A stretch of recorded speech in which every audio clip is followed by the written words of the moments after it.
Laz, Çerkez, Abaza, Boşnak, Arnavut. Ondan sonra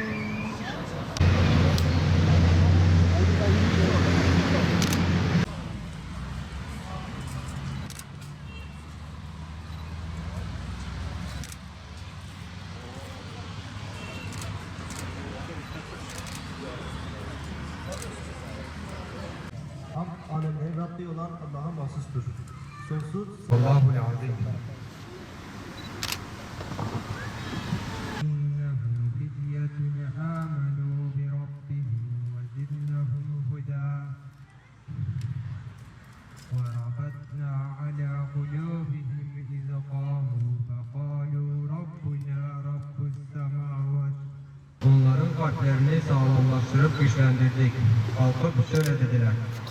Sürekli temayülde olan genç kardeşlerimizin kalbini çevreden gelen telkinlere uymaktan, çevrenin rengine ve ahengine kapılıp bu tesirler neticesinde menfi bir kök salmaktan arındırıp İslamiyet'in rengiyle boyamayı kendimize büyük bir sorumluluk ve vazife olarak bildik.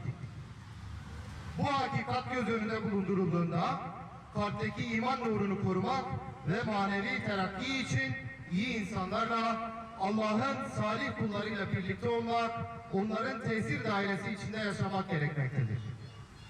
Gayemiz rıza ilahi doğrultusunda yetiştirmek istediğimiz gençlerin doğru yolda yürümeleri için önlerini açıp Üstad Bediüzzaman'ın helal dairesi geniştir, keyfe kafi gelir, harama girmeye hiç lüzum yoktur sözünü düstur edilerek bu daire doğrultusunda yol yürüyen gençlerimizin haram dairesine girmeden de eğlenip arkadaşlarıyla güzel vakit geçirmelerinin mümkün olabileceğini göstermek ve zamana gençlerine örneklik teşkil etmektir. Rabbim yüklenmiş olduğumuz bu ağır ve değerli olan sorumluluğu hakkıyla icra edenlerden eylesin. Gayret bizden, tevfik Allah'tandır. Hepinizi tekrardan saygıyla selamlıyorum. Esselamu Aleyküm ve Rahmetullahi ve Berekatuhu. En önemli konulardan bir tanesi de gençlik üzerinde olabilecek tartışmalardır. Toplumun içerisindeki en büyük dinamiklerden bir tanesi de gençliğin yönünün nereye doğru gittiğine bakarsın. Eğer gençlik yönünü tam olarak söyleyemiyor ise, o yön eğer bizim istediğimiz, yani düşünce olarak, parti olarak, fikir olarak ilahi bir minvaleye de ilahi bir istikamete doğru gitmiyor ise asıl sıkıntı orada başlar. Bize diyoruz ki hani gençlik eğer yetişecekse, eğer bir gençlik toplum içerisinde yer ve hayat kuracak ise bu da bizim istediğimiz, yani Allah'ın bizden istediği bir şekil ve şema üzerinde olmak zorundadır. Biz şuna yanıyoruz. Diyoruz ki bir yapılanmada, bir örgütlenmede, bir harekette eğer gençlik yapılanması kısır ise o hareketin yaşanması çok azdır, sınırlıdır.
إياك نعبد وإياك نستعين الله أكبر الله أكبر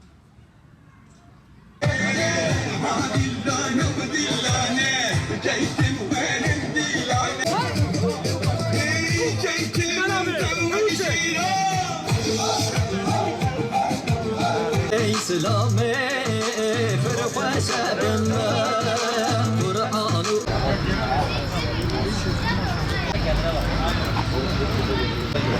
Tamam.